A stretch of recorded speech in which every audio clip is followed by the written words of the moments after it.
nossa conversa hoje, em 9 minutos, é com um profissional da área de segurança, hoje um executivo de uma das grandes empresas aqui do Espírito Santo, mas que tem toda uma história ligada à área de segurança, posto que ele é um coronel reformado e depois da experiência de coronel reformado, ele se revelou um grande escritor, produzindo uma obra alentada e histórica, que é essa obra aqui.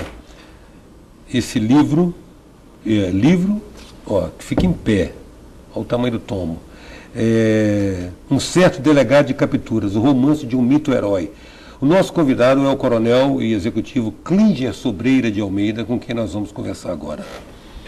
Coronel, não tem como perder a reverência pela sua patente, embora você seja um executivo.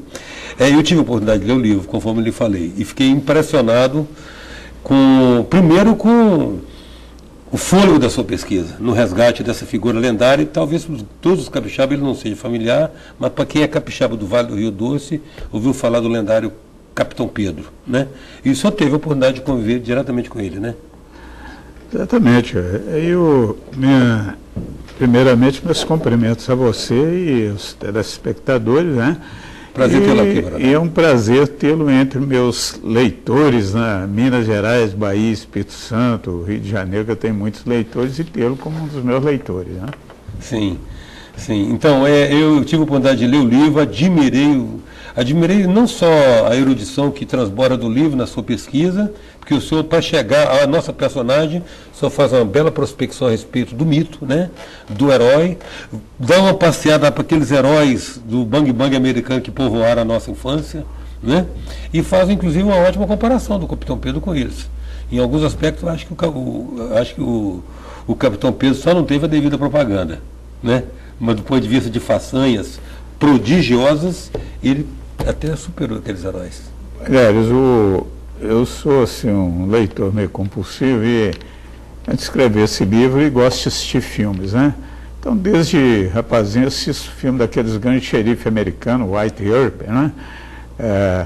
Com aqueles auxiliares dele, né? O Batmassa, né? Doc Holliday. Que foi o maior xerife americano. Uhum. E pesquisei. O primeiro filme do White Earp foi em 1930 com o Tom Mix. E devemos ter uns 50 filmes do White Earp. Sim. Então, o americano realmente ele cultiva os seus heróis. E fui pesquisar a vida do Coronel Pedro, o legendário Capitão Pedro, com o qual eu tive a honra de trabalhar na década de 60, e notei, conhecendo o White Earp, que a lenda dele, as façanhas dele superam o White Earp. Só que no Brasil há muito filme do bandido da Luz Vermelha, bandido não sei o quê, do Lampião, mas dos heróis policiais nós não temos filmes. Uhum. O senhor faz um resgate muito oportuno, mas contextualiza também num momento histórico interessante. Por exemplo, ele começa a vida dele de armas já com os 15 anos, lutando na Revolução de 30. Exatamente. Ele, menino, jovem, já tinha aquele impulso, né? E na Revolução de 30, aí a gente conta aí um soldado desertor, né? O pai dele era sargento, estava lá na linha de frente, e ele pega a arma do soldado, a fada, enfia e vai. Com 15 anos? Com 15 anos. Foi o primeiro, antigamente tinha acima do soldado uma aspeçada, antes de cabo. Ele foi uma aspeçada mais novo do Brasil. Ele foi promovido, rapazinho com 15 anos, a uma aspeçada, por atos de bravura na Revolução de 30. E ali começa uma carreira? Começa, e a carreira dele vai, né? Vai, participa da Revolução de 32, né? E faz o curso de sargento na Escola de Educação Física do Exército, né? Em 33 ou 34. Ele vem sargento, tenta o curso de oficial, sai oficial em 38, e daí começa a carreira dele de grande delegado. E aí começa a nascer a lenda do Vale do Rio Doce, o Vale do Tambacuri, o Vale de Jequitinhonha. São Mateus também. São Mateus, Mucuri e Jequitinhonha, né? São Mateus, Mucuri e Jequitinhonha. Os 4 vales, ele é conhecido, né? Uhum. Os meninos hoje ouvem as histórias que os avós contam, né? Do Capitão Pedro, né? Uhum. Em alguns lugares ainda Tenente Pedro, né? Lá por coisa de Jequitinhonha, um dia eu estive num museuzinho perto de Itaiobim, que cultiva algumas coisas do... Eles falam ainda do Tenente Pedro. Interessante. O Capitão Pedro morreu quando, você lembra agora? Ele morreu, acho, no ano 2000. 2000, né? 2000. 2000, então ele devia estar... Eu estava vendo no seu livro, ele é de 1914, né? Então ele estava com seus 86 anos. 86 anos. O senhor certamente o reverenciou até logo. Sempre foi meu amigo, né? Desde depois que ele aposentou, né? Ele ficou muito chamado para palestras. Os jovens chamavam ele em todos os locais, escolas de polícia, em colégios, chamavam, e ele sempre disponível para contar aquelas histórias, aqueles ensinamentos de vida. O seu livro também nos mostra, Coronel, que a gente não sabia que o pessoal do Vale do Rio Doce naquela época vivia no meio do faroeste. Era faroeste. Faroeste Aquilo mesmo. Era faroeste mesmo, né? Tinha o chamado empreiteiro de Cristo, né? Qualquer disputa de terra, de mulher, de... As três barras. Barra de terra, barra de ouro e barra de saia. É a móvel de qualquer crime, que dizia o coronel, aprendi isso com ele. Então, qualquer coisa era contratar o pistoleiro e o revólver de aluguel e matar. Era terra do crime, realmente. O livro mostra, inclusive, Coronel, que ele já há 60 anos atrás, o Capitão Pedro, depois Coronel, já atuava com método científico, né? E Sherlockiano também. Sherlockiano, ele era um homem que era eu ficava impressionado com a paciência dele para o interrogatório. Ele sempre dizia, a gente está cavaleiro, né? Tem o suspeito, tem as provas, e ele está mentindo, a gente não está mentindo, a gente está cavaleiro, tem que ter paciência, e ele conseguia, né? Fechar os quebra-cabeça. Né? Mas ele só entrava no crime, ele não tinha imprensa apertar, poder político. Ele dizia que crime você não podia fabricar criminoso. Então que tinha que ter paciência, que ele ia juntando as suas pecinhas de xadrez até chegar o momento exato. E assim ele apurou os grandes crimes de Minas e ajudou a apurar do Espírito Santo. Quem desvendou o crime do famoso Major Orlando, que foi assassinado em Nova Almeida na década de 60, Sim. foi ele. Ele pegou tudo e entregou para o então chefe de polícia aqui, Zé Dias Lopes. Né? O intermediário do crime, que foi folheado, ele que levantou, prendeu, entregou. Ele não tinha interesse assim, de aparecer, deixar para a polícia do Espírito Santo, mas quem desvendou foi ele. Não só esse, outros crimes aqui também. Então ele era muito querido aqui no Espírito Santo. Ele tinha, na época, no governo, eu acho que eu ponho aí no livro, ele tinha um salvo-conduto que mandava a entrada do governador, do secretário de interior, chefe de polícia, permitia a ele livre trânsito para apurações no Espírito Santo. Ele era muito querido aqui.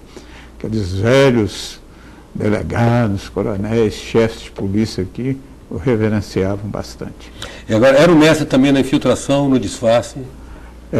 Pioneiro na infiltração, né? Hoje o Congresso tem um projeto que vai transformar em lei infiltração no crime organizado. Ele já infiltrava naquela época, já encontra alguns casos de infiltração. Infiltrava no meio da quadrilha, como também ele tinha simulação, disfarce. Tem uns crimes de estupro da década de 40 que ele disfarçou veio entrou no meio dos mineiros que vieram trazidos para colher café no Espírito Santo. Ele ficou no meio da colheita de café para levantar o estuprador que estava atuando, assaltante estuprador na região de Ataleia, Tipiti, aquela região do contestado. Tá?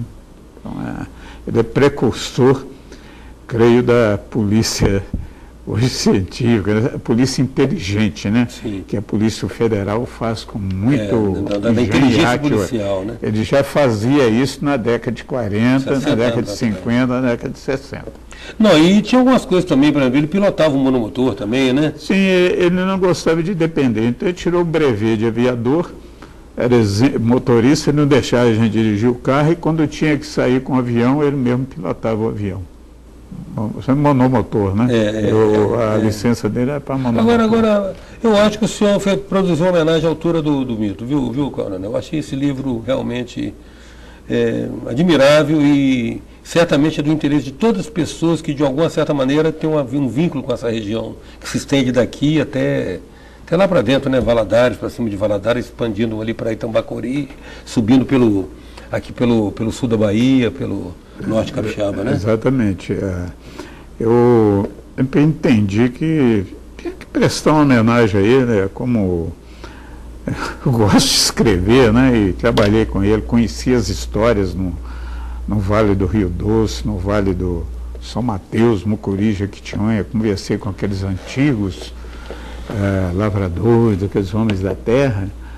Achava que eu tinha um dever de deixar essa história para a posteridade. Mas o senhor hoje é um executivo de uma grande corporação aqui no Espírito Santo, mas o senhor tem publicação na área técnica policial que eu sei que é reverenciada pela Polícia Brasileira. Houve situações que eu acho que foi o Renan Kipp teve falando uma época que ele chegou num determinado lugar no sul do país, que quando fizeram menção ao seu nome, houve uma reverência.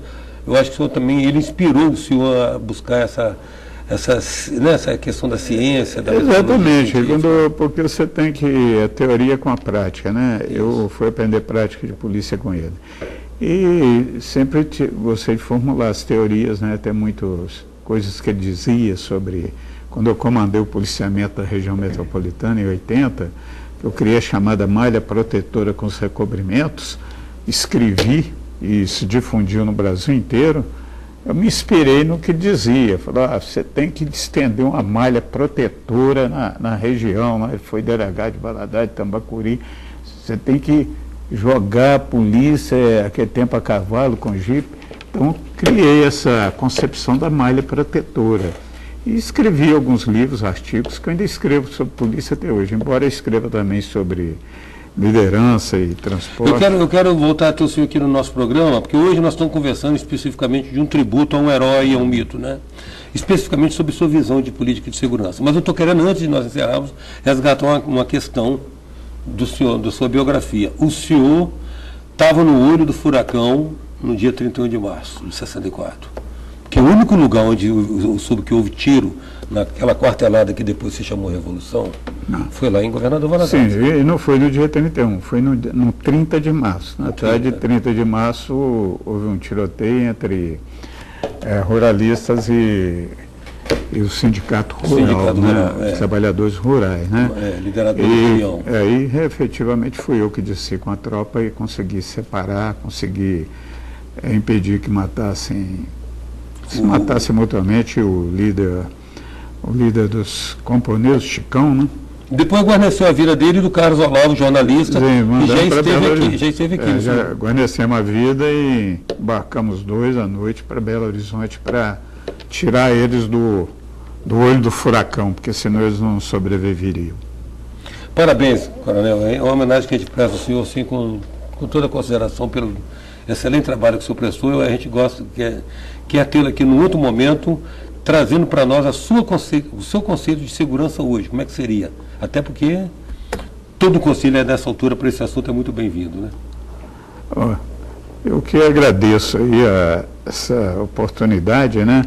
Que eu acho que é uma homenagem aqui que nós estamos aqui, o Espírito Santo é uma parte do Vale do Rio Doce, né? E você trazer essa figura que pelos antigos policiais aqui, aqueles antigos, é muito respeitada no Espírito Santo. Você vê com os antigos coronéis e delegados, chefes de polícia, reverenciam. Então foi uma oportunidade nesse seu programa e da gente trocar essas ideias. Muito obrigado. Grato também. Em 9 minutos nós contamos com a presença do escritor, coronel reformado e executivo Clínger Sobreira de Almeida. Até já. Sou passageiro do tempo, tentando entender erro e acerto os caminhos, aprender